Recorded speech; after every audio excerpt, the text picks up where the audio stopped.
Do not adjust your digital device. What you are about to see and hear may shock and appall you. Join our hosts as they encounter countless thrills, spills, chills, and hilarity as they explore the very weirdest in pop culture. The following media is so strange, so beyond the scope of what is normal, it will make you ask the question, why does this exist?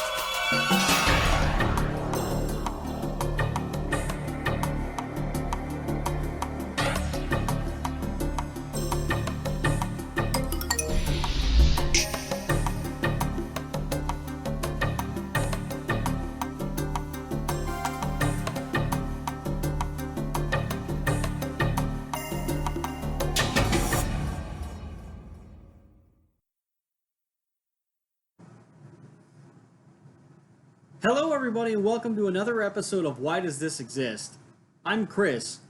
And I'm Rob. And today we are joined by our special guest from our WrestleMania episode. And we're doing a wrestling episode, and who else would it be other than Spaceman Frank?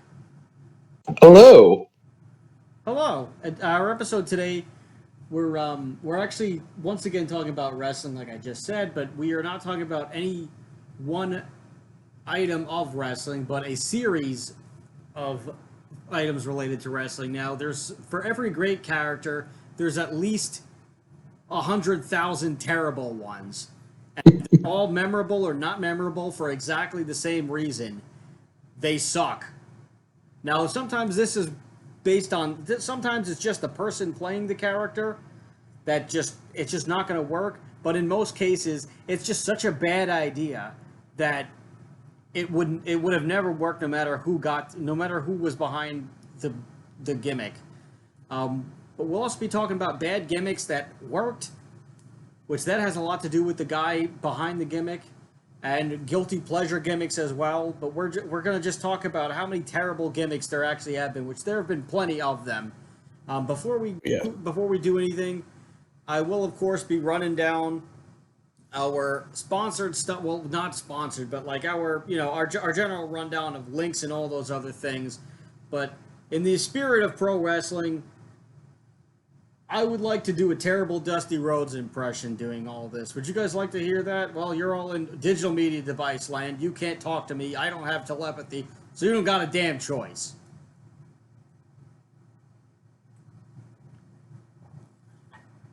Excuse me while I whip this out.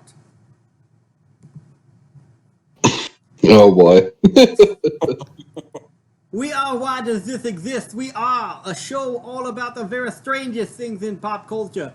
Do not adjust your digital device and digital media device land. You can find our show wherever you get your podcasts. That would include Podbean, YouTube, Spotify, Apple Podcasts, Google Podcasts, Amazon Music, Audible, Pandora, TuneIn, Alexa, iHeartRadio, Player FM, Listen Notes, and Stitcher. Yes, Stitcher. We are back on the Stitcher. We are stitching it up.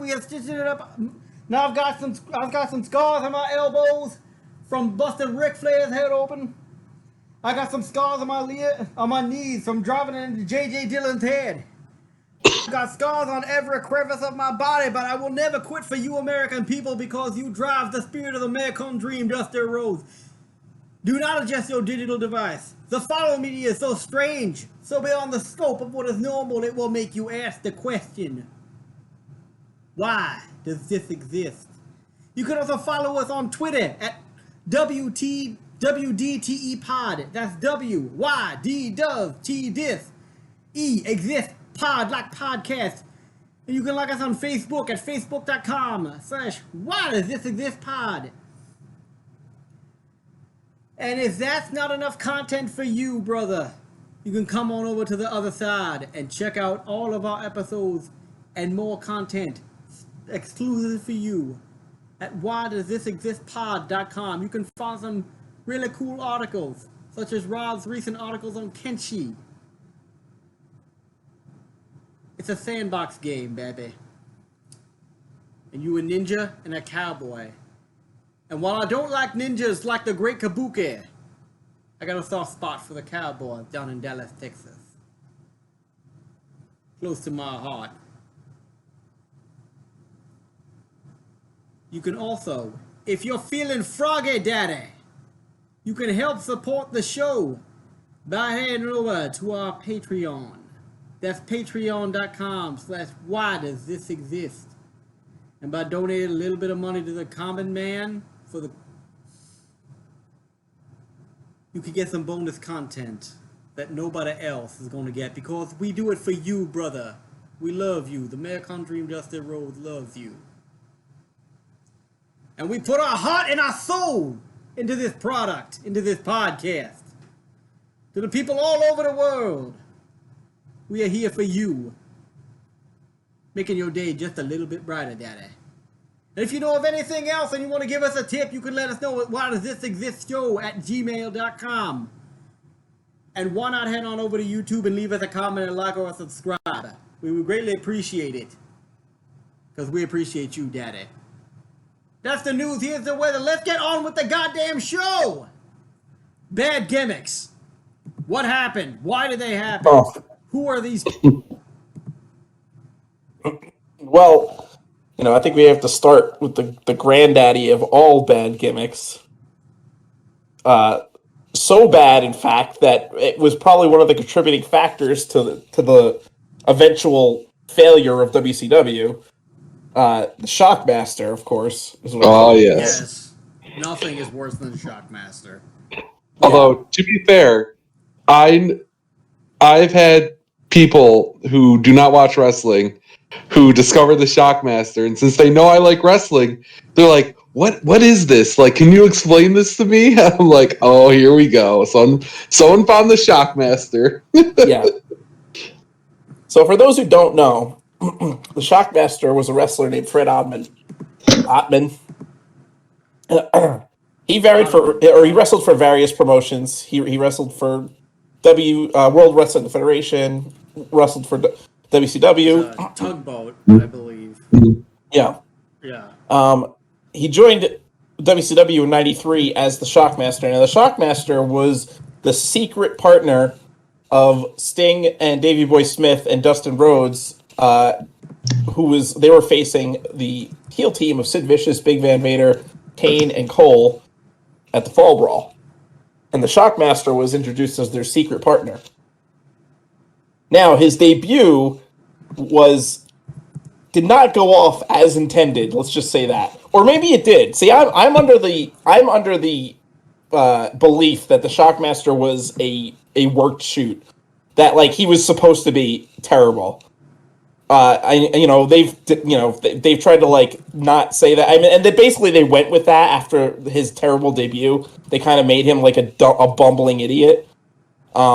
But essentially what happened is there's a really like ridiculous promo where Sid Vicious comes and is like screaming, and Davey Boy is screaming, and it was like a really, because it was a promo that was done live, so it was like it looks like it was really not rehearsed at all. This was also before scripted promos were really a thing. Yeah. It was the early 90s, so like most 93. promos were screaming.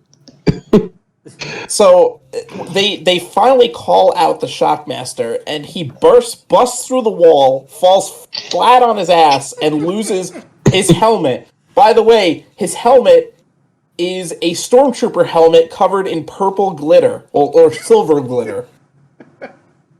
It's the most ridiculous. Like, why would they do this? Thing. Well, he not only falls over and like busts his ass, he breaks through the thing up there. Apparently, he was supposed to crash through the wall like the Kool-Aid Man, and like they were gonna do this whole thing, and he didn't see there was like a wooden board that he had to step over. Yeah, the way the wall was constructed, it was like basically like the studs were on the bottom. Instead of like going up and down, the studs were horizontal. There was one on the bottom and one on the top, and Right. he didn't know. He wasn't told that. It was like intended to break away. Right, but he didn't know that the stud was on the bottom, so basically just tripped over it. And the whole mask falls off, and then he gets up. He like like as a sad sack, he like gets up and he like and he tries to like reapply the mask, and he wasn't even using his own voice.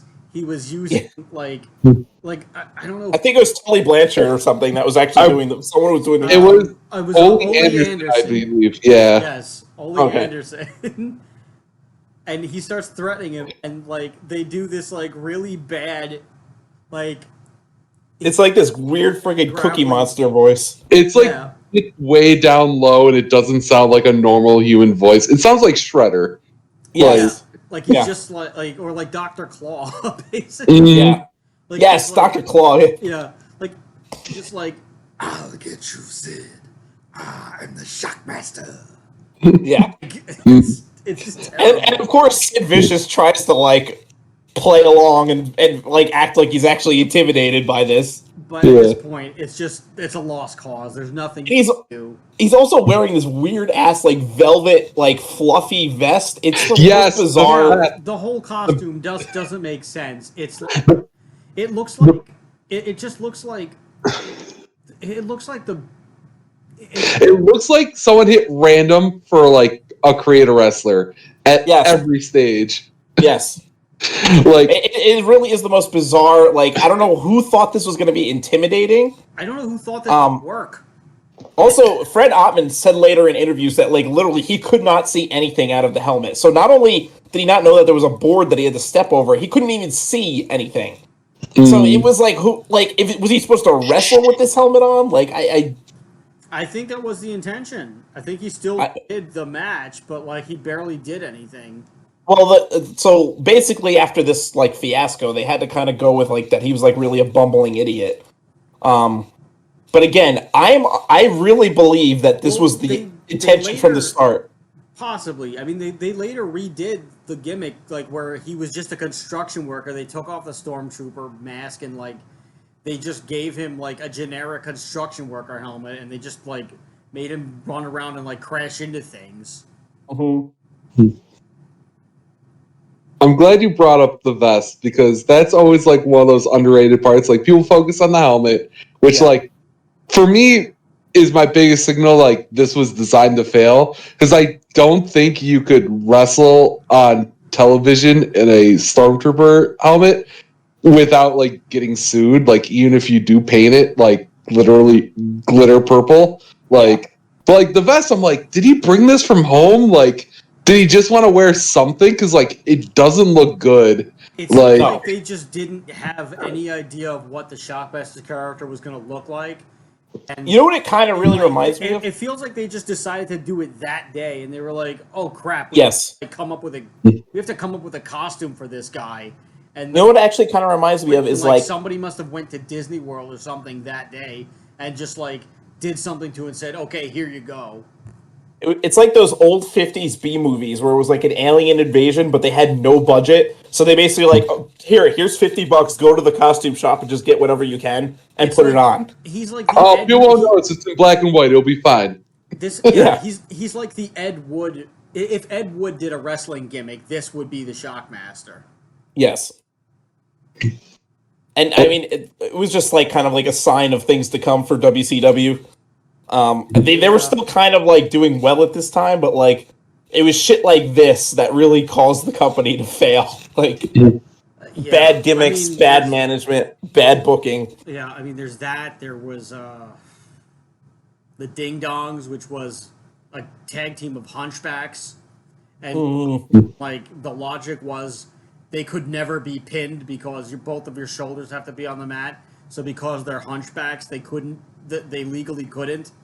Oh my god. Yeah, yeah.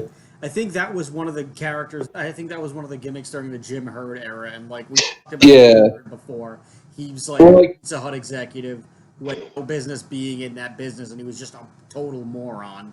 He didn't last very long. Yeah, and then like in today's wrestling, you'd be like, well, just tap them out or knock them out. Like, you know, it's like, oh, I realize I can't pin you, so let me put you to sleeper hold. But they would keep trying to pin them, or there was, or like, I mean, there's a lot of. You could go up and down the line with bad gimmicks that WCW had around that time. Like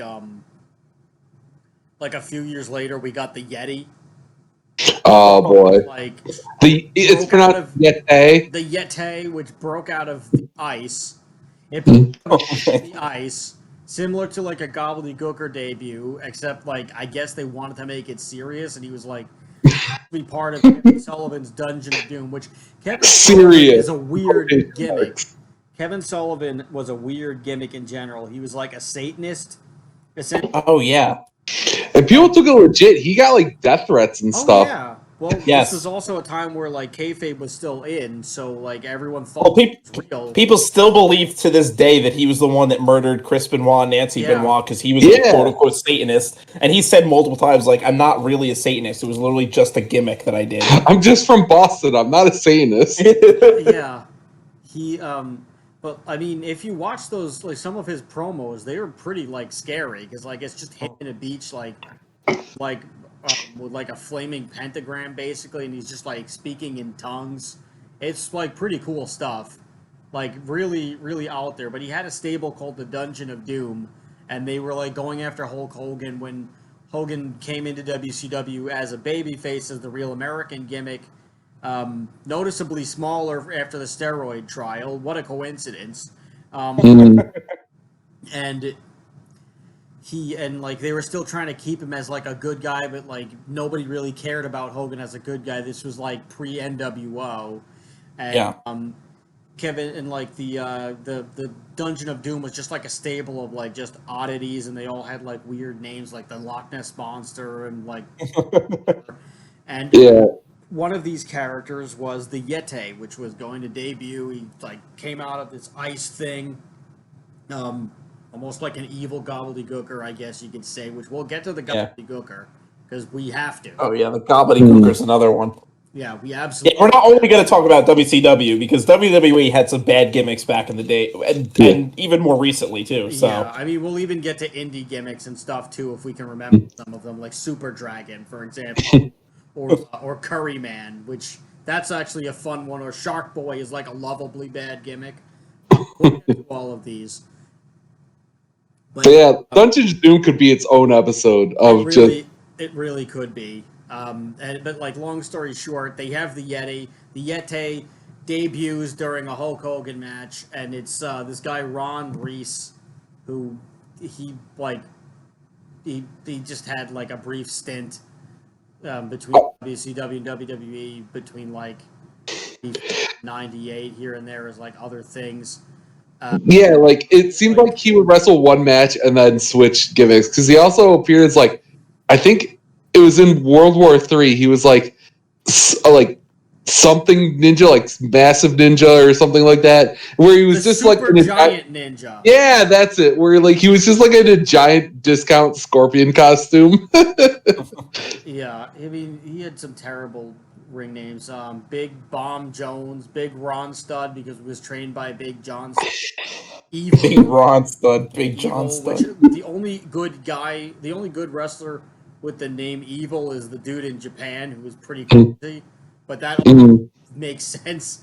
Ron Reese, Super Giant Ninja, SWAT, Vanilla Gorilla, which I don't ask me what that. What the hell? We need more research on that one. He doesn't have a good track record. Magilla Gorilla. Yeah, probably. And then there's the Yeti, and the Yeti is not a Yeti, not an abominable snowman. The Yeti is just a giant mummy, so that doesn't even make any sense. He breaks out of and he proceeds to dry hump Hulk Hogan. And sponsors are like trying to sell this as like he's doing some devastating thing, which, I mean, yeah, I guess so, but not in the way that the announcers are trying to make it come off as. Speaking of coming, it was very weird, and he basically beat Hogan by dry humping him. And no, he was interference at the end. Like he came out afterwards because that's right. It was Halloween Havoc, and Hogan was facing the Giant, aka the Big Show, and like Hogan lost to the Giant via disqualification, but like due to shenanigans, like the Giant won the contract because like they wrote that he could win it that way, and then like because it's WCW, like 1 million people ran out, and the Yeti was the exclamation point of the whole encounter, and Oh, I see. and then he proceeded to get his rocks off on Hogan and all that stuff. Yeah, so that was weird, and I don't think we really saw much of the Yeti after that. I really want to say like it was just immediately like after that he disappeared again, because World War III was soon afterwards, and then he had the super massive ninja gimmick. Yeah. So I mean, I think the common denominator with most of these bad gimmicks is that they usually disappear pretty much right away. Like, you can name them off, like, the Gobbledygooker pretty much failed immediately. But they brought back the Gobbledygooker multiple times. Like, it's a lovably bad gimmick. Like, but it's like one of those things that's like a one-off character. Like, well, actually, with the Gobbledygooker, I actually, in preparation for this, I saw one of my favorite wrestling channels on YouTube, Wrestling Bios, did a thing on the Gobbledygooker. He actually went for like a month or so after his debut, and like it was like a house show thing, because they're like, yeah, like we'll like let you do it, because like he was played by Hector Guerrero, who like we have an article written by me on why does this exist pod.com if for those of you interested in checking it out in digital media device land, and it gives you a reason to go to the site. Yeah, it was Hector Guerrero, and this was a serious gimmick. At some, like, they wanted him to be like a good like gimmick for like the children to love. Yeah, exactly. He really wanted it to work too, because like he liked the idea, because he was doing it for the children. I mean, the '90s were kind of like the cartoon character. But like Hector Guerrero is a really good wrestler, so like they could have just used him literally any other way. Yeah, like he would do like flips and stuff in the ring, and like he tried his ass off, but like there was like a house show at MSG where like he messed up a flip, and that was their excuse to be like, all right, this isn't working anymore. Like, not all the other weird shit they did. It was like, you messed up the flip one time, get out of here. Well, let's not also forget that Mark Calloway could have been the Gobbledygooker. That was one. It was either that or the Undertaker. Yeah. This is Could you imagine 30 years of the Gobbledygooker celebration? The Gobbledygooker's undefeated streak at WrestleMania.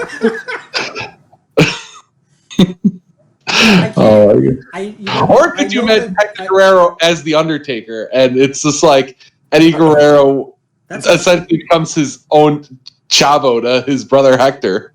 Yeah. I don't. So Eddie Guerrero becomes Kane then? I was just going to say that. I guess they would call him El Inferno. But it would work too, because they were real brothers. Yeah, I mean, they at least put on good matches. They'll get good What the hell was that? I don't know. Good matches. It was the aliens. But it would be weird. Yeah, maybe they worship the Gobbledygooker and like they're getting mad. Oh, yeah, we pissed them off now. What? I mean, so the 90s was kind of the era of cartoon character. Like, almost every wrestler was a gimmick in the 90s. Like, almost literally every single one. And, whether so it wasn't really out of the realm. Even real jobs were, like, gimmicks. Like, they had the Goon, he was a hockey player. Or, like... They had fucking IRS, Erwin R. Shyster, who's, like... fucking Big Boss Man is, like, just, like, an evil cop. Like, everybody... A SWAT officer. Like later on, everybody was literally a fucking gimmick. And you know what? If we think about it, if we're going by today's standards, The Undertaker might not have worked, because The Undertaker, it was just the gimmick era.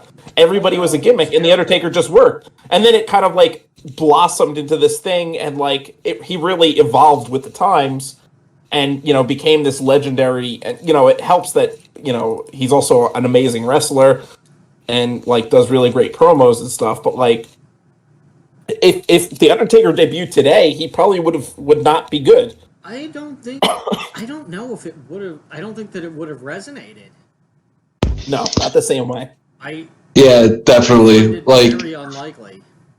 I mean, like, Who else are you going to be like, all right, listen, we want to introduce you as an undead wizard mortician. Like, I don't know any wrestler who could make that work. Could you imagine, like, Karrion Kross being, like, the new version of The Undertaker? I don't think so. Yeah, I think they were kind of building up. well, they were doing Mordecai to like be that, to be like the anti-taker, basically. Well, that was awful. That like lasted like what? Not even a year, I don't think. Mordecai. No. Like, I mean, also this was in the WWE CW thing, which like was just like atrocious in itself.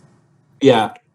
But like the Mordecai gimmick just was not going to work. Like I could see why it would have worked on paper because it was like not a bad idea, but in practice it just wasn't going to happen. I mean, Kevin Thorne kind of got the short end of the stick with all of his gimmicks because first he was Mordecai, then he became like he just wrestled under like Kevin Thorne, and it was like he was like a really stupid vampire. Like it was so. He was a vampire named Kevin. Like, what the fuck is that? Yeah. Well, like, he's Kevin Thorne. You know, the Thorne is his vampire name. But like at least Gangrel was cool. Yeah. Which like that's another gimmick that probably wouldn't have worked if it didn't have the right guy playing it. Like the weird thing about the gimmick, like the really gimmicky era in the early 90s, is that this is a time when kayfabe was like enforced. So you were like, everyone was led to believe that these people were really what they were. Like, you know, like the Undertaker was really like this friggin' like mortician or so. Like, and it's like, what were the fans like? What was going through their head at that time? It's like, were they like, how are they supposed to believe this is real? You know, it's just hilarious. Or like the gobbledygooker. Like, how is that supposed to be real? Oh yeah, giant wrestling turkey. Yeah. That makes sense. He hatches out of an egg. I think we later found out that the gobbledygooker was a she at some point. I don't even know. Do we know where the egg came from? That's really the thing that haunts me about the gobbledygooker. Where did Vince McMahon find this egg? I'm sure he has his ways.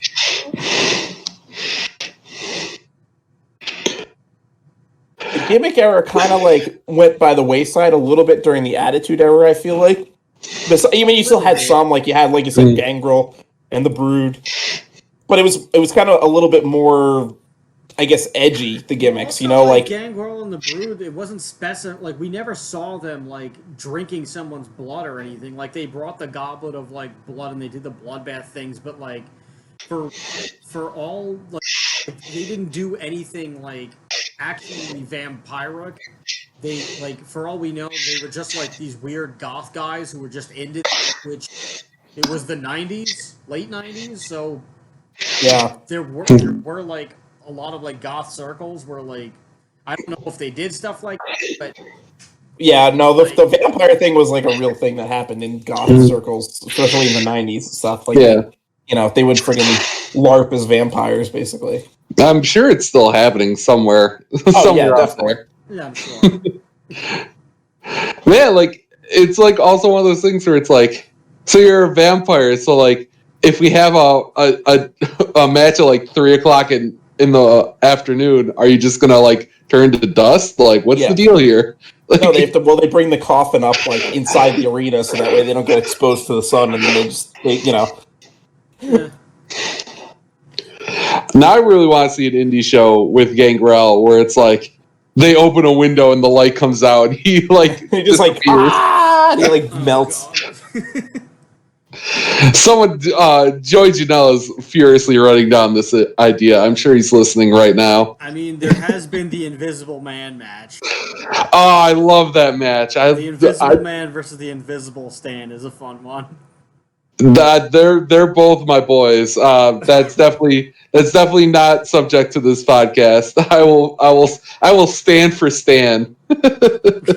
You guys remember the when Vince McMahon had, and I think it was Vince and Shane O'Mac had a tag match against Shawn Michaels, and God was Shawn Michaels' tag partner. Yes, I do remember, and they had a spotlight like holy music for like God to enter the ring into, and Shawn Michaels and God. The explanation was Vince McMahon was essentially just fucking with Shawn Michaels because he had like the spotlight like move and dance around, and then they had like the great segment like before the match where like Vince went to a church and like was drinking holy water and like fucking around. Does he like spit it out like Triple H? Yeah, like I think so, yeah. Yeah, they just do like random shit like that. I'm like, oh my god. But yeah, like it still was not as bad as Katie Vick. Oh Lord. Oh my god, the Katie Vick angle, that was just like, that was one of those times, I think we've talked about this before, like where they just like, they were being edgy just to be edgy, and it went way over the like fucking like line of like, what are they doing? Like a necrophilia angle between two wrestlers that we would have paid to see fight anyway. Yeah. It's like, how did that not ruin either one of their careers? You know what I mean? I think. Well, I mean, at that point, Triple H was already banging Stephanie, so. Yeah, and like just Kane was already established, so like he didn't really do anything, and everybody liked Kane regardless because he was just good. So they kind of lucked out with that one. Like even then, like if I'm like watching, I don't know, like I've been watching The Crown, and like if one of the actors like came out as a necrophiliac, I'd be like, well, I'm not gonna watch this show anymore. Like I don't care how much I like The Crown, you fucked a dead body. Yeah, that's for sure. But I mean, this obviously is not. Like I think everybody just knew, like, okay, this is just a really bad storyline. Let's try to not. We're gonna try to ignore this one because we like Kane. Yeah. We're just happy he's in the main event. We're gonna hoist this on Triple H. Yeah, we're not gonna we're gonna exonerate Kane of any wrongdoing, even though in storyline he is the one doing the wrongdoing. The wrongest of wrongdoings. Wasn't that the feud that led to Kane unmasking, or was that later? No, that was later. That was like a. Oh, all right. Was that with Undertaker? No, that was with Shane McMahon. Kane fought Shane McMahon. Okay. Shane was like messing with him. Kane, and like Shane beats Kane on Raw, and like then he unmasked, and it was like the most anticlimactic thing. He's had a dirty face. Yeah. He had a dirty. He's too tall for the shower head to hit him, so he has a dirty face. Well, it wasn't even just that. It was like he had a dirty face, and like hair was, like attached to the mask. So like you just had this like curly, already bald head with like this like curly hair off the side. Like it looked like John C. Reilly like rolling around in like an ash chamber. I think just like terrible. I think like if you took a lot of the bad moments from like Kane and The Undertaker, and realistically like any like weirdo gimmick like that, you could probably make a case that they're like belong in like the bad gimmicks category. It's like there's so much weird stuff they have to do, and it's just like, well, they're mystical people, like we got to make some stuff up for them, so like eventually you're going to run into some bad stuff. And since like Kane and Undertaker lasted so long, like if you just focus on the negatives, it could sound like they're like one of the most like terrible characters ever. You know what I mean? So like, yeah. It'd be interesting to like just do like a career retrospective of those guys where it's only the bad moments. That would be interesting. There's plenty of bad gimmicks that actually were successful, like you like Doink the Clown and Sergeant Slaughter. I love Doink the Clown. Yeah, and Iron Sheik. The Clown was even better. Well, Iron Sheik wasn't a bad gimmick. He was just an Iranian guy. Well, I mean, we're talking about like gimmicky gimmicks, which like I thought we meant big, like gimmicky as in like outrageous, like outrageously stupid. I mean, you could say that the Iron Sheik was kind of outrageous because he was literally like a parody of an Iranian guy. Like he was like, "Oh, I'm the Sheik," like like just like a bad guy because I'm from the Middle East. Well, I mean, the same thing with like any wrestler. It was always I'm Russian, so like let me goose step and do all this wacky stuff and yell in Russian. Yeah, that's true. And like Nikita Koloff isn't Russian at all, and he like learned Russian I mean, this was also because kayfabe was in. But he like fluently learned to speak Russian, and he only spoke Russian in public and everything.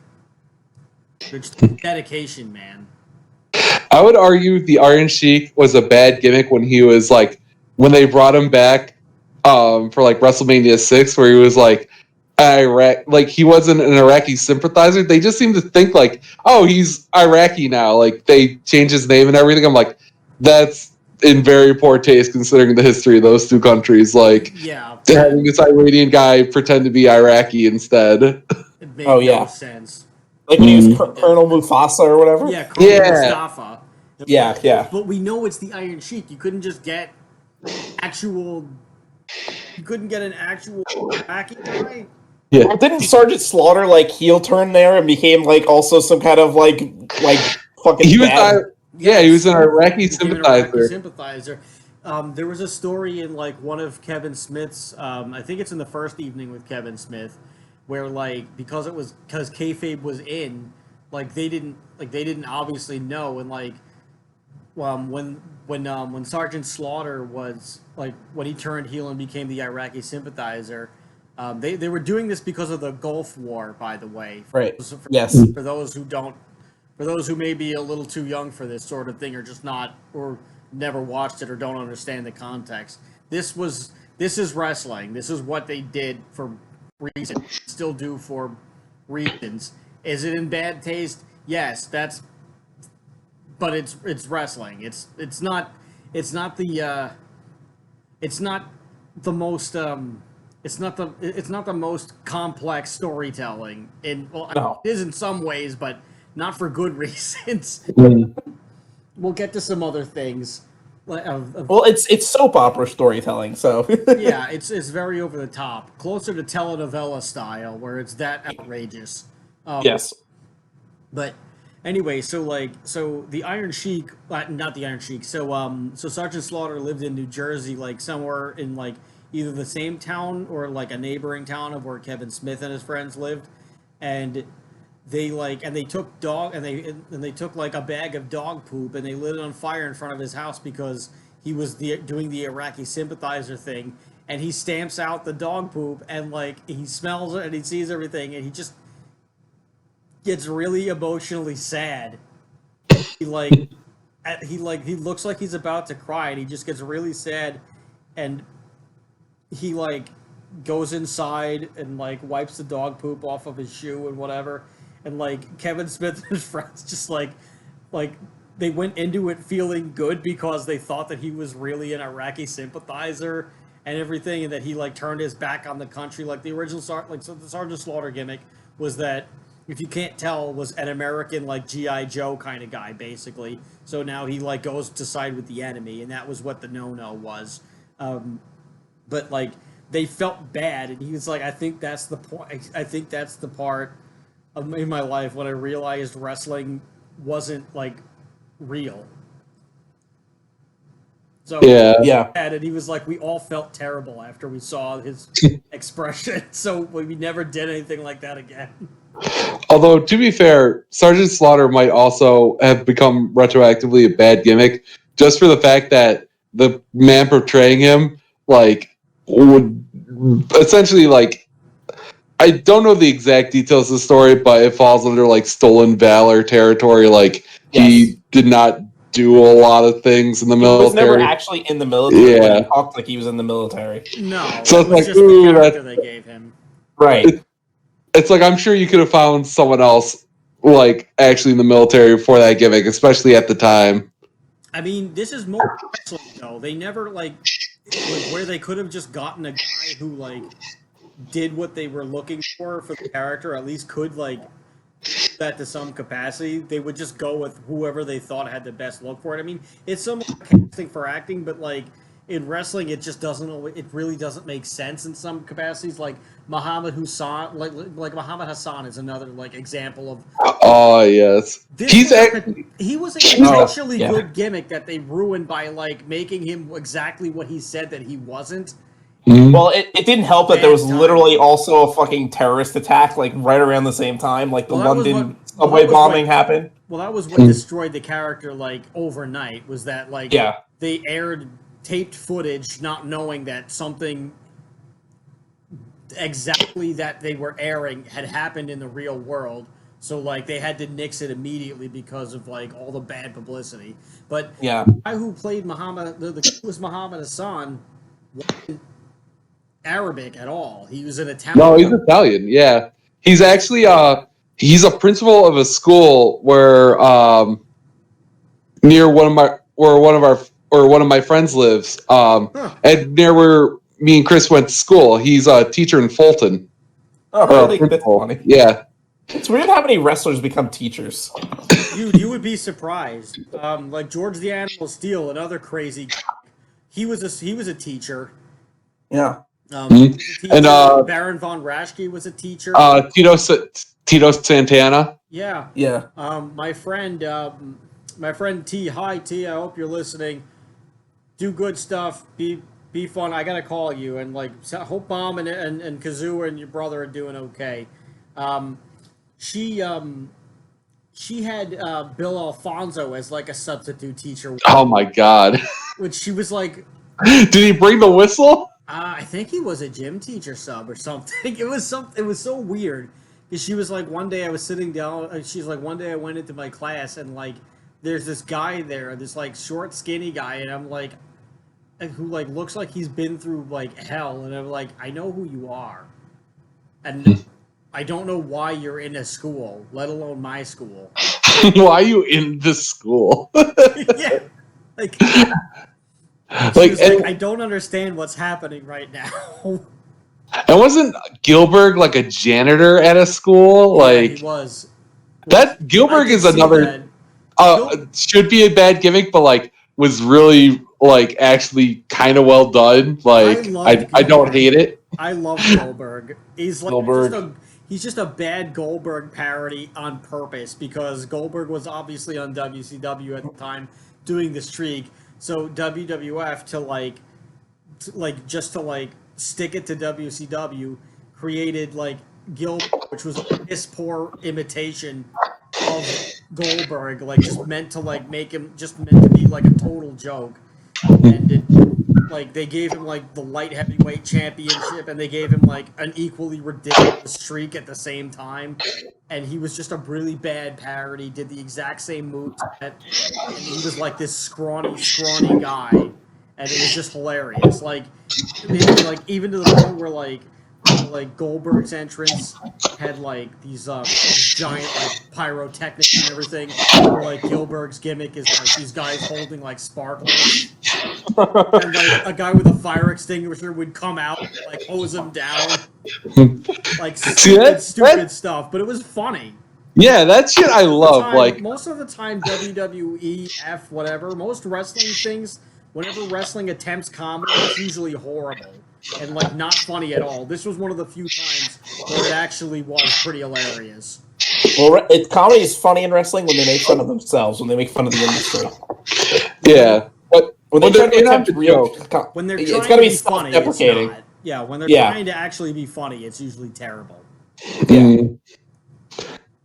Or what's another? Or like actually the gimmicks that probably I would go back to Doink the Clown just to say that like this was another representation of the person in the gimmick was what made it work, and that was Matt Bourne. Which Matt Bourne, he just really took that character to another level, especially when he was Doink the Evil Clown, and he really started like doing some stuff. It was like very intimidating. He had like a lot of substance alcohol problems that just really it ended up cutting his career, his life short ultimately. But other people have like gone on to do the gimmick, but no one did it as well as Matt Bourne. Yeah, it definitely like proves the point. Like, if you have the right person, like you can make a bad gimmick work. Like, as someone who is afraid of clowns, like seeing like Doink the Clown like as classic evil Doink in that theme song, oh my god, it's just like my nightmares have come to life. So it's like, yeah, like if I was watching back in the day, like I would be terrified of this. But then they had other people do it. Like they weren't invested in like Matt Bourne made it work. So like there's a lot of gimmicks out there. Like same thing with like, something like Orange Cassidy. Orange Cassidy shouldn't work, but they have like the best person to do that gimmick, and it's flawless. Yes. I love Orange Cassidy. It's fucking hilarious. That's another one that's like hilarious. He is very entertaining. Orange Cassidy's like my gateway to making people watch wrestling, because like he does such a good job at it, and like at this point everyone knows like, you know, this isn't on the level, and it's like, all right, just watch this guy. It's like knowingly like, you know, in on the joke, like wink wink nudge nudge, and like people are like, all right, like is all wrestling like this? I'm like, well, no. But this is fun, right? I think another one that like really like it was a ridiculous gimmick, but it worked, especially for the time, because this was like a time when gimmicks were like kind of falling out of fashion, was the Boogeyman. And I think the reason why it worked is because he was just so willing to do all these gross, disgusting things, like eat the worms and like, you know, like it was just like it was just like gross. Like it was like he was purposely like out of like this, you know, this out of like over the top with like how all these gross things he would do. And it was just creepy. Because that guy, because he made it later in life. It was old to be a pro wrestler, but he didn't really like get anywhere until he I don't want to say he didn't get anywhere, but like he was on Tough Enough. They kicked him out because he was like 40, right? Right. He lied about his age. Because he was afraid that if he lied it like that, if he told him how old he was, he would never have been on the show, and then all of his window would have closed. But he like it's in Al Snow's book, which Al Snow is another interesting gimmick that wouldn't have worked if the right guy wasn't doing it. But this was also just like adding to the gimmick and making it really out there. And I really loved Al Snow's gimmicks a lot. He gets kicked off the show, and he like breaks down and he tells him the truth, and he's like, yeah, dude, I'm in my 40s, and he was like 42 or 46 or something. He was like, I lied because I thought that you guys just wouldn't do anything with me. But he looked great, and he was like, he could work really well. And yeah, no, man, like that's like, I totally understand, and it's like it's a stupid reason. Let's give you a tryout. And like he ended up making it. He ended up having like a pretty decent run for a while, and then he came back every now and then too. And I think he still does stuff on the indies here and there. Yeah, he still is on the indies. And he still looks great. Yeah. You know, it's weird because he ended up on ECW before he left WWE, like the WWE ECW, not the actual ECW. The ECW brand on WWE. And I feel like the ECW brand is kind of like became like the repository of bad gimmicks in the late 2000s. Well, the minute that they did, everyone was. I remember everybody was excited for the first night of them bringing it back, and then like the first thing that they did was the zombie gimmick, and everybody was like, oh, Jesus Christ, this is going to be atrocious. I think also part of the reason why it failed is because they originally brought back all the old ECW guys, you know, like the Sandman and Tommy Dreamer, but the problem was that none of them could like pass WWE's wellness policy because they were all on drugs, and like especially in the 90s with the real ECW, but like they were still on drugs. And also a lot of them were just like they weren't really trained. None of them were really trained, so like only a couple of them could actually really wrestle. And so it really and like some of them like they weren't going to touch. Like you were never going to see New Jack in there. No way. Like you'd never see New Jack there because you don't know because you like nobody knew what New Jack was going to do. Like you know, they could tell him to do one thing, and he could tell him, yeah, all right, fine, I'll do business and whatever, and then like the other guy could just like do something that pissed him off in the match, and then the next thing you know, he gets a scalpel and like does something. So like they would have never touched New Jack. Right. But also, and so like they lost a large part of their roster. Yeah, and like half the guys that everybody would have wanted to see had already been working in WWE for a while, like the Dudleys. Yeah, and I feel like a lot of those like ECW guys, like, if you were an extreme wrestler, like your gimmick was you were a good work rate wrestler, which I feel like makes sense on a smaller scale like that. Like you don't have television time to establish a gimmick and that sort of thing. But I see this like to this day where it's like, oh, it's this wrestler. What's his gimmick? He's really good at wrestling. I'm like, well, I hope he is. He's a professional wrestler. You know what I mean? Like, I get it now.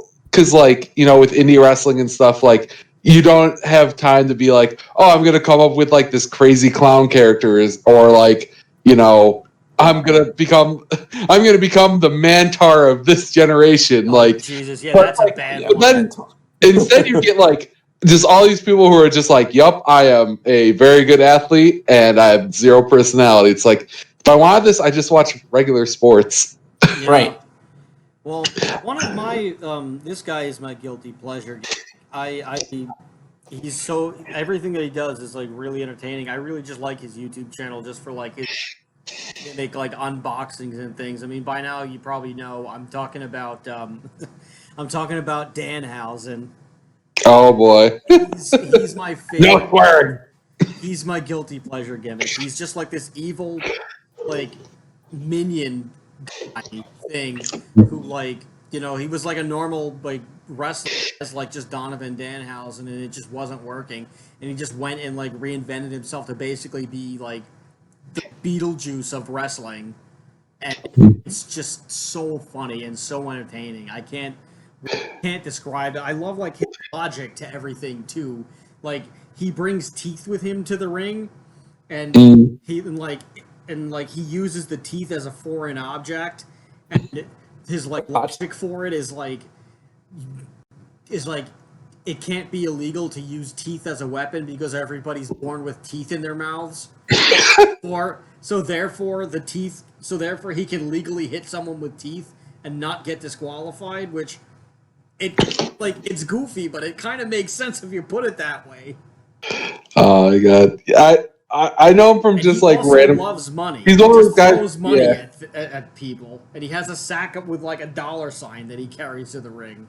Danhausen's one of those guys where like he kind of has permeated like beyond just like wrestling YouTube, where it's like I think I've seen him in other videos and stuff, and it's just like he like interviews people. He's like, "No swearing, this is a family show." Like, Yeah. and it's just like this little dude running around in face paint. He's hilarious. That he's very charming, and I mean, I see a direct influence of this guy, which we haven't talked about yet, but like another one that never have worked ever, especially in the time period that that he was doing it. And it was just so like edgy and weird from everything else that was going on. Is Gold Dust. Oh yeah. Oh yeah, absolutely. Goldust never would have worked if Dustin Runnels wasn't in that suit. Obviously, Cody Rhodes' brother, Dusty Rhodes' son. It's just such a weird, wacky, bizarre gimmick. I mean, Goldust could even be his own episode, honestly. And you know what? He stayed in the Goldust character at all times. Dustin Rhodes. Yeah. I was watching. There was a shoot interview with one of the longest running characters of all time. Like next to the Undertaker, I can't think of another gimmick that's gone on that long where like people still like care about him. I was watching. He was like, I guess you could say he was like the first like LGBTQ plus character. Really, in the '90s, like obviously, I would say first positive because they did do. There was effeminate characters, but he was like the first like more openly hinting at sexuality, as opposed to like just being like an effeminate guy that you're supposed to boo because he's effeminate. Yeah. Yeah. Like, I was watching a down to, shoot like, interview. wearing lingerie and stuff during the Piper match and all this crazy stuff. I was watching a shoot interview with actually the ICP guys, believe it or not, and and Violent J was telling the story like that Goldust would just say the grossest things. They'd be just like hanging out backstage, and Goldust like would walk up to him and be like, "I eat poop" or something like weird like that, like just like these really weird, disgusting things. And it was just like he was just like this over the top character at all times. That he was like always in the character. And I think that's kind of, you know, especially in that kayfabe era, that was like just how they had to be. Even when they were like backstage, they weren't even on camera. Well, you know, you just had to live the character. Well, I mean, in the late '90s, kayfabe kind of went away, but like the character, kind of, but it was still there. It was like that was like the transition period, the late '90s, where kayfabe was starting to like fade. Also, a lot of those characters, a lot of those guys were like the characters were extensions of themselves, like Stone Cold and The Rock and Triple H, Yeah. Jericho. Like they were extensions of themselves. So like it was easy for them to just like, still stay that way in the airport or whatever. Yes. Like we're like in the '80s, like you had these ridiculous like gimmicks sometimes, and like you just had to pretend that that's what you did. Like a Dukester Dumpster Drosy would like, I'm a garbage, like or like the Gobbledygook or like a Doink the Clown or whatever. Like that you had to see. I feel Doink the Clown. You could probably be out of gimmick in an airport because people wouldn't know who you were without the Doink makeup on. I'm sure that was like one of the best parts about that gimmick was that he could take it off. Yeah, I seem to remember like even like in the 90s, like with Kane, like I remember like reading in like some, it wasn't his book because I refused to buy Glenn Jacobs' book, but like he did a thing where he was like, like even like I would take off the mask and like people would be like, is that Kane? He's like, oh no, I'm part of like the ring crew, and they're like, oh, all right, and like it wouldn't bother him even though he's obviously a wrestler, like he's just this massive 7 foot tall guy. It's like having gimmicks like that, it's like you could just kind of like dip in and out and retain some level of sanity. He was also originally he was the fake Diesel after Kevin Nash left, and they tried to like continue the Diesel and the Razor Ramon characters. Glenn Jacobs was the fake Diesel for a while. That's an all-time bad gimmick. Just being a different version of someone already. Yeah, that was like stupid because it's not like Doink where you have the mask and you don't know who's under the mask, so it could literally be anybody, right? Like the fake Diesel thing, it's like what the like. We all know it's not really Kevin Nash. What are you doing? Like it's not like Tiger Mask where it's like this is like based on a character we made up specifically for like manga and anime. It's like like we're claiming that this fake persona is ours, so we're just gonna keep running it back like that. Like, could you imagine, like, again, like, pretending it's a real sport? Like, if Josh Allen's like, oh, I'm Jim Kelly. This is me. Guys, it's me, Jim Kelly. I'm back. Like, I actually used to work with a guy named Jim Kelly. Yeah, it's just, like, one of those things where it's like, this is just exposing, like, how, like the flaws in the logic of wrestling, like having like copyrighted Kevin Nash copyrighted Diesel and copyrighted Razor Ramon. It's like, man, come on, this isn't why we watched this. It was just one of many like ideas that Vince thought would work, and like everyone else told him it's not going to work, and he listened to that, and like lo and behold, it didn't work, and then he just was like. Begrudgingly had to just like not do anything with that ever again. I'm kind of glad they didn't because imagine they had friggin' like the fake Dudley Boys or something because they still owned the Dudley Boys WWE. I'm sure in and when they went universe, they are still doing that. I want to say, I mean, they did that with Sin Cara, Chuck, actually. Yeah, but like that's. I mean, honestly, I think it was Hunico who was. Yeah, Hunico became Sin Cara. But honestly, he was a better wrestler than Sin Cara, actually. And it's a little different when it's like a character that wears a mask. Because then, like we said with Doink the Clown, like you don't know who's under the mask. When it's like someone like Diesel, where you see his face, you know it's Kevin Nash, and all of a sudden now it's fucking Glenn Jacobs. Like how, like who are they trying to fool with that? Yeah. I mean, they also tried to do that with the fake Undertaker, but that was a little different because that was intentionally done that way. Like, right. When they was like it was Ted DiBiase like, oh well, I have an Undertaker of my own, so screw you. And well, it's like they did the fake Kane too. Like after like Glenn Jacobs unmasked, they had like the masked Kane come back. Like wasn't the fake Undertaker also the fake Razor Ramon? Yes, it was the same guy. He kept that. This poor guy, like, he ended up being crushed eventually. But, like, this poor guy just ended up getting saddled with, like, fake versions of somebody else's gimmick instead of his own. And I want to say he was Max Moon at some point, too. I believe it. But I want to say Chuck Taylor kind of did something similar where he lost the rights to his name. Oh no, so he like was Atom Bomb. He was Atom Bomb, not Max Moon. Max Moon was somebody else. Yeah, and like Chuck Taylor like lost his name, so like there would be like this other guy being like Chuck Taylor. You'd be like, "Hey, that's really me. Like, what are you doing?" And like I have to. It was like Chuck Taylor's like this Kentucky dude, and like it was just like a random black guy. Like, it's me, Chuck Taylor, copyright symbol, and that's how they would distinguish them. Oh, So like, God. at least something good came out of like this idea. Kind of. I don't know. I remember like seeing him being like, that's the best version of this. Like, but again, like just like having like a quote unquote character is just like you don't see this in like any other media. So I'm glad that failed. Yeah, I mean once again, for every Stone Cold Steve Austin, there is a Val Venus, which Val Venus, a porn star.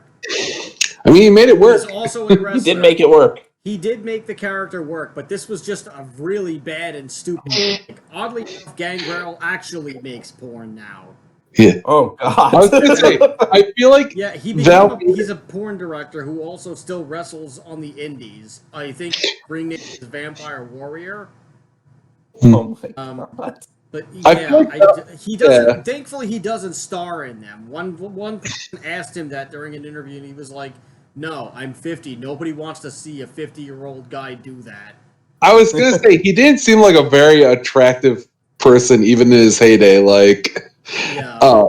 he's got, but like I feel like Val he Venus. has the real teeth implants.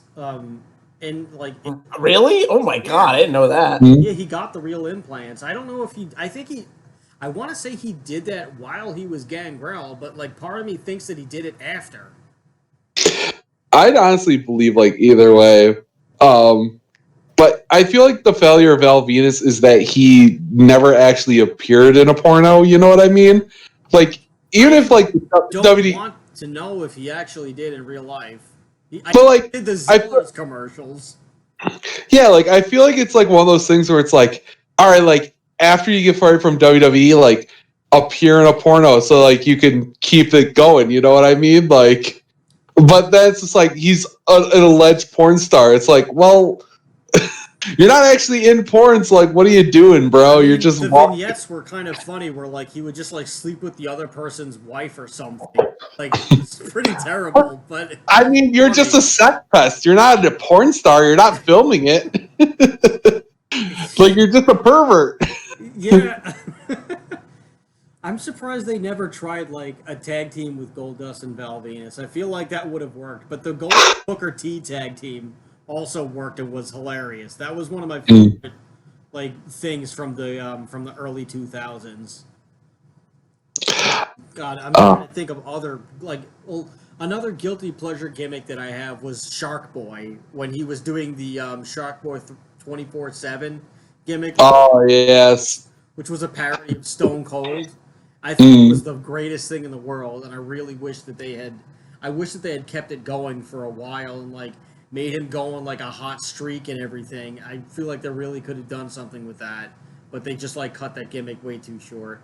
I mean, Shark Boy is great because one, he came up with the gimmick, and then they had that Shark Boy and Lava Girl movie, and he's like, "Hey, wait a minute, I can get some money off of this." So like, props to him for like doing that, and then like two, like it's just like one of those like goofy, fun, like you're not hurting anybody. Like he had his schools of fans, and then like you said, like this whole Stone Cold thing, like seeing this little shrimpy dude like with the little vest and like stunning people. It's like, hell yeah, you do you, man. Like it's just a fun. I wanted to buy a Shark Boy 24/7 vest, and TNA didn't freaking make any. They didn't capitalize on that at all, and it was working. Even Stone Cold has like, I think there was an episode where he had him on the podcast like years ago, and he was like, "I loved when you did that."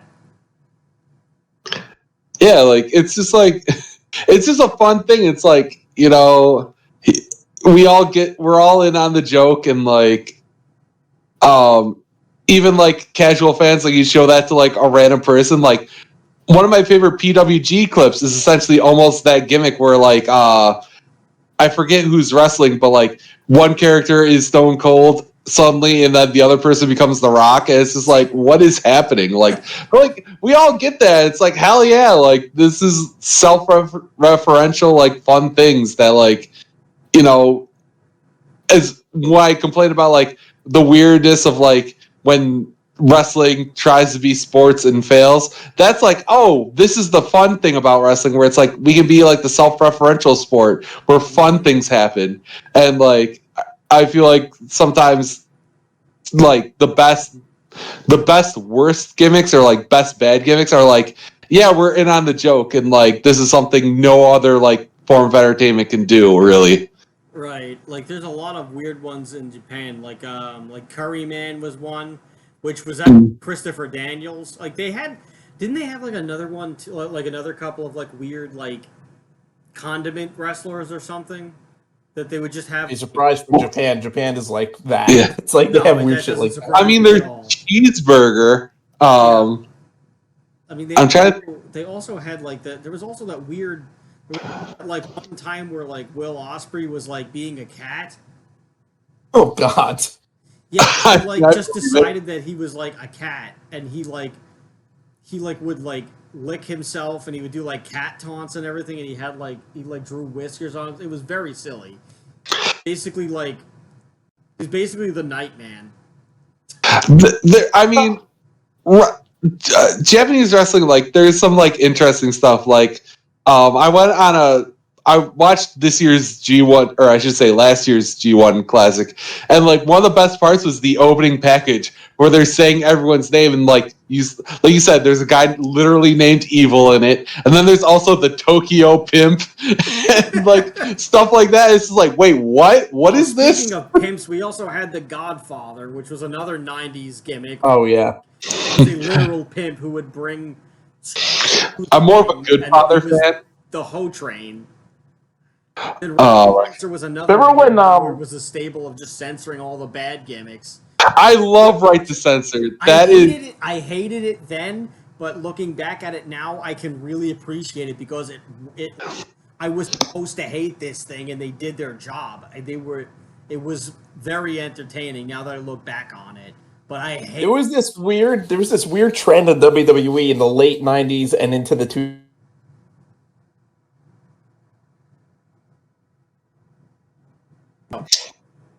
So anyway, okay, are we good? All right. So WWE had this trend in the '90s where they were like all these like big black guys. Well, it was actually into the '90s and into the 2000s. All these big black guys became like these like love machine, like sex crazed maniacs, and like you had like big like Viscera became Big Daddy V, Oh God! and he wore like velvet. Oh my God! Velvet pajamas and would hump the friggin' like his opponent to submission. God. Yeah. Oh my God! You're right. And then they did the same thing. Wasn't his like theme song "The World's Largest Love Machine"? Yes. Oh my God! And then he became, and then like Mark Henry, they did the same thing with. It was like this weird trend that they were doing with all these like big black guys. Chocolate, but like, yeah, the sexual chocolate gimmick came as like a joke because like he was just like very friendly with like the women who like worked at WWE, not in an inappropriate way. They like he would just talk to like the seamstresses or like some of the some of like the creative or like just some of the wrestler women or like some of the women in the back. He was just very friendly with them, and he like just like he would just get flirty, but without like without crossing any boundaries, just in like a fun flirt way. And like they were always they were always like doing the same thing back, so it was just like this funny relationship that he just had with the women backstage, all in good fun. And like they started calling him that as a joke because of like referencing the character in Coming to America. Right. Yeah. And that's how I knew it from. Like he was making that joke, and like, oh, this is your gimmick now. Right. Like this eventually caught the ear of Vince McMahon, which with Vince McMahon, of course, anything that you would like, don't tell him anything or don't let him find out anything unless you would be comfortable doing it on camera, because he will make you do it on camera. Yes. And this is where the sexual chocolate gimmick came in, where he thought that And he was this irresistible love machine, and he was trying to, and he was like aggressively coming on to like all of the female wrestlers. It was like a bad Pepe Le Pew gimmick, and I really don't like Pepe Le Pew to begin with. And that was essentially what it was, to the point where the one where he picks up a transvestite, not knowing that it is a man, and of course, because this was the late 90s, they brought it back to where the bedroom would have been, where like things are starting to happen, and then you just hear Mark Henry screaming, "Oh sweet Jesus, she's got a penis." But that wasn't the worst part. The worst part was he does eventually find true love with Mae Young, a woman in her like late 80s, possibly early 90s, who was the toughest lady who ever lived. This woman was volunteering to be powerbombed through a table off of the stage in her late 80s by Bubba Ray Dudley. She was a hell of a woman. She kicked out of Death at 2, and then so she got up and Death caught her in a sleeper hold. It like, God rest her soul. Mae Young is amazing, and I would love to see a grind band with the name Mae Young. Or I would like to do it personally. That would be my big grindcore project. I would just call the band Mae Young. And I would do some like, my album artwork would just be like black and white pictures of her like beating the shit out of somebody. But Mark Henry eventually finds true love with Mae Young, and they consummate. And Mae Young Hell yeah, they do. And Mae Young becomes pregnant, and what happens? She gives birth to a hand. As one does. How many butts do you think they put in the seats for that one? I mean, to be fair, 0. You might be right. To be fair, they did bring the hand back, which was fucking hilarious. Although, personally, like, they had the hand and it was played by a guy in a hand suit, and he did not look like he was related to Mark Henry at all, which raises a lot of questions. I think that guy's name is Nicky. I actually met him. He was like one of the Was he at a convention like in the hand suit? When I interned at WWE, he was there, and like I was like, were you the hand guy? And he was like, yeah, I was. They put me in the hand suit, but then there was another guy named James Wortman who they actually released in like one of the last couple of like horrible corporate cleansings that they did, like shore up profits for like degenerate reasons. And like he was a nice guy too, actually, but there was one. They actually put him in the Gooker costume one time to take a chokeslam from somebody. Oh my god! I think it was Kane. I think they did something. I don't know, but they just had him go in backstage, and they were like, he can fit in the Gooker costume. Let's just. We only have the one. Yeah, yeah, he was the hand guy, and he was like, yeah, I was backstage. They asked me to put this stupid hand costume on, so I did it. I don't know if that guy still works there or not, though. But, but yeah. Can I, real quick, I want to talk about Mantar, because we have to mention Mantar. Yes, we do have to mention Mantar. But specifically, this is one of those things where it's like, Mantar, like, was a bad gimmick. For those who don't know, he was a Minotaur, essentially. And the guy couldn't fit in the ropes because, like, the head stuck out. So, like, it was really awkward and just bad. They made him wear the horse, the bull head. Yeah. Although I think eventually, like, he was able to take it off. Yeah, because it wouldn't work. Yeah. But, like, it's one of those weird things where, like, yeah, we all, like, Mantar's, like, legendary. Like, everyone mentions it when talking about bad gimmicks. But in AAA and Impact, there is a guy named Black Tauros who's essentially Mantar. He's a dude who wears a bullhead, and he's, like, a very good wrestler. So it's like, why does it work now versus why it didn't work later? I think it's, like, if you're a good wrestler, you can make it work. Because like I see like Black Taurus and like he does crazy strange spots and like all these wild moves, and that's like, but he's a man bull. Like we've done this. Like, why would you choose to run this back? You know what I mean? It's just like one of those fascinating things in wrestling. I think also because this. I think also because we know what Mantar is. Like, I think some people have grown to appreciate it, and I think also like wrestling now is a lot less serious than it was then, which you can argue whether or not that's a good or a bad thing. It's also interesting because like it's more accepted to see something weird in pro wrestling now that like is just goofy than it was they're playing it like the thing like that he got looks like a Guar character.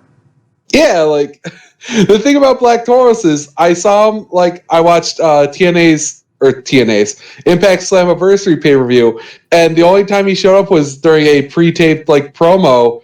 He's in Decay, which is like the goth weirdo stable, and it's just like I'm like, is that Vantar? Like, no, it's just another dude, and like they played it completely straight. Like it wasn't like he does look cooler for sure. And it's like smaller, so it's not as like bulky as the Mantar head. Yeah. Also, it's like lucha wrestling, so like they wear strange outfits.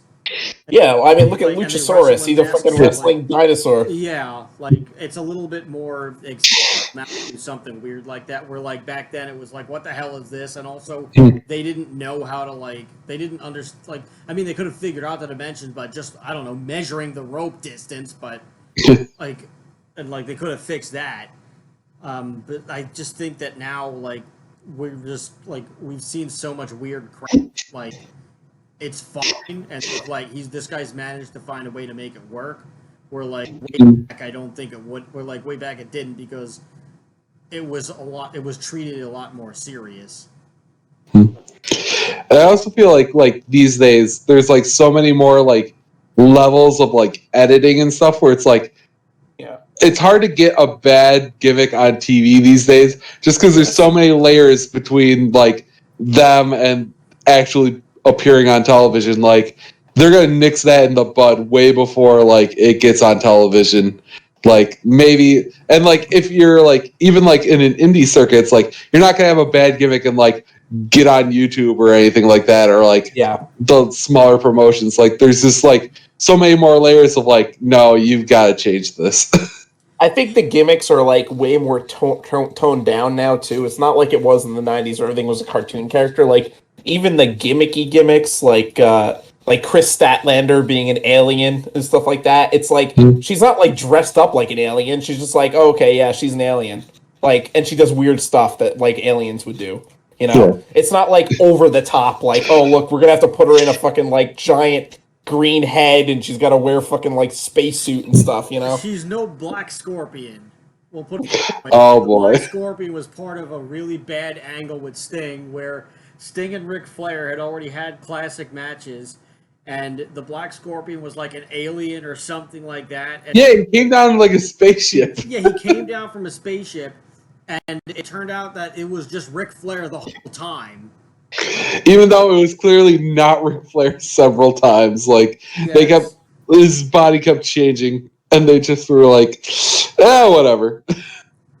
Yeah, so that was a bad one. But I mean, like other bad gimmicks that probably would have crumbled under like other people was definitely the first incarnations of like Mankind and like all of Mick Foley's gimmicks. Really, like. He really got all of them to work. I mean, other than Cactus Jack, which like the attraction of that was just how brutal this guy was like treating his own body. Well, Cactus Jack was just basically it was just Mick Foley playing himself basically. Yeah, where like Mankind, like they had to go through all these iterations because he was initially supposed to be a character called Headcase, Mason Mutilator, and like they had these terrible ideas. And then finally they had settled on the Mankind thing because he had like brought his own like ideas into it and Vince like liked it and he like did this and like he had like worded it in a way where like Vince would like think that it was like commentary or this like grandiose like thing where like he was just like I just wanted the least worst idea. Yeah.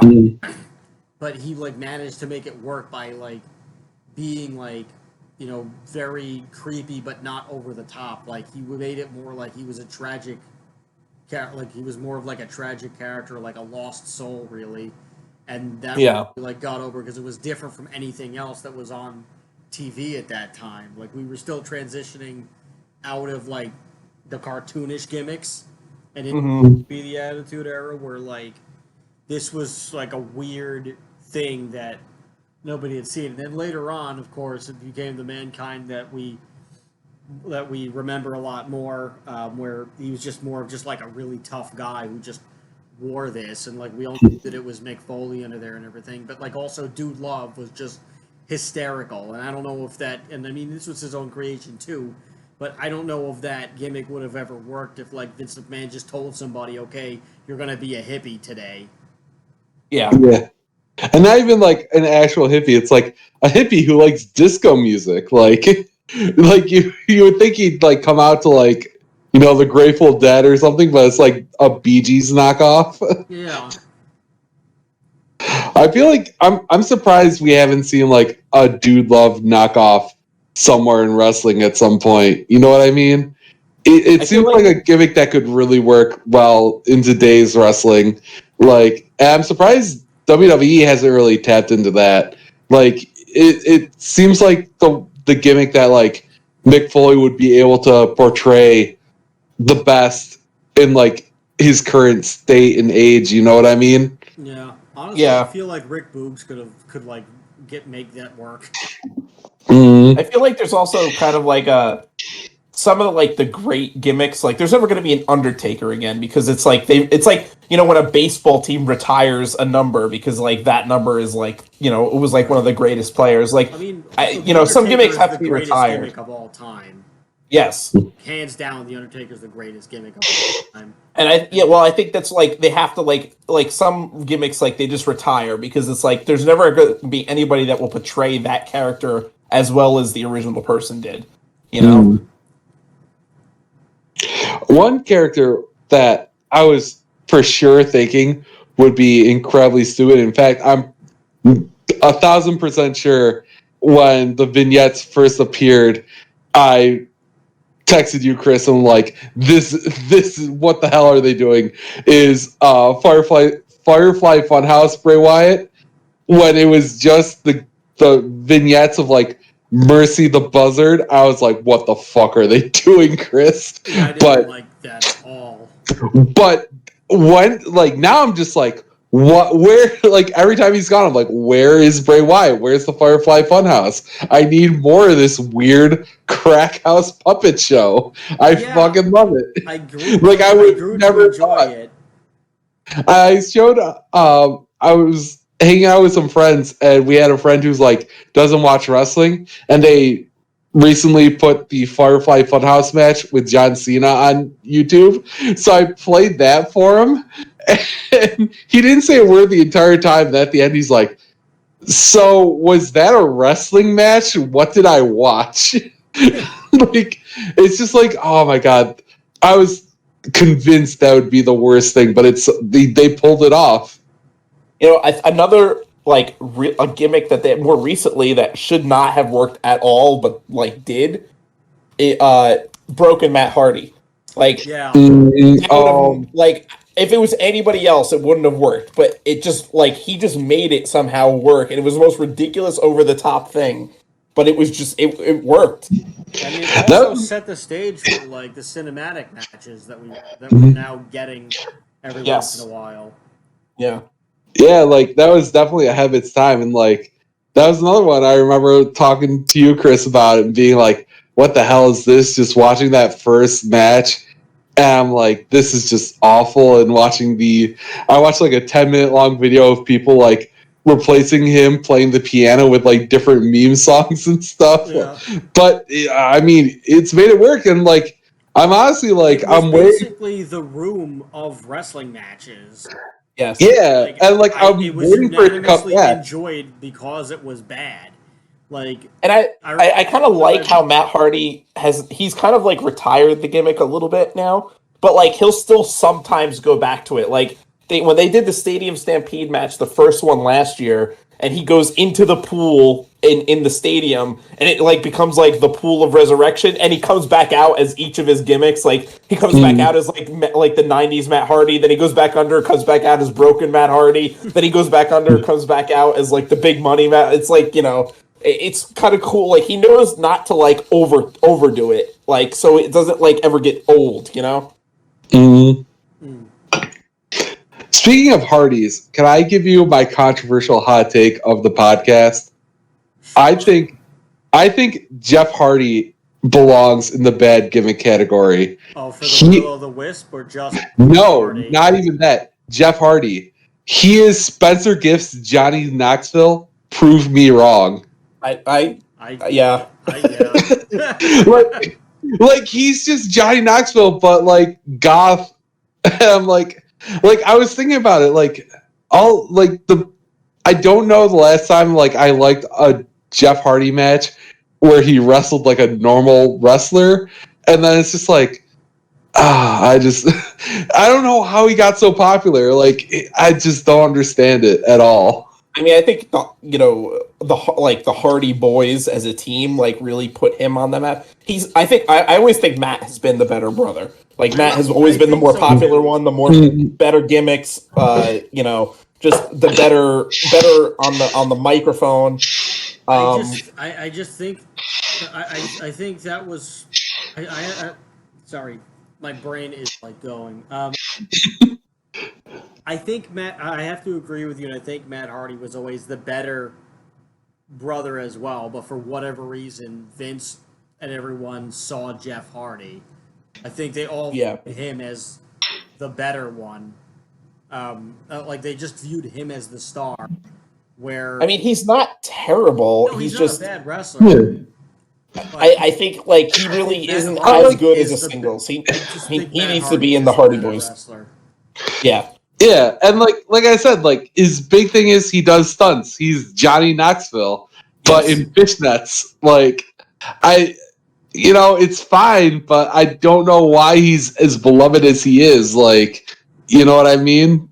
Like, and like I can't tell you like a Jeff Hardy promo that I remember. You know, I don't remember a match where like he did do something involving him hurting himself that I remember. It's just like I'm waiting for someone to make like a compilation of like, "Hi, I'm Johnny Knoxville. Welcome to Jackass," and it's just clips of him. Yeah.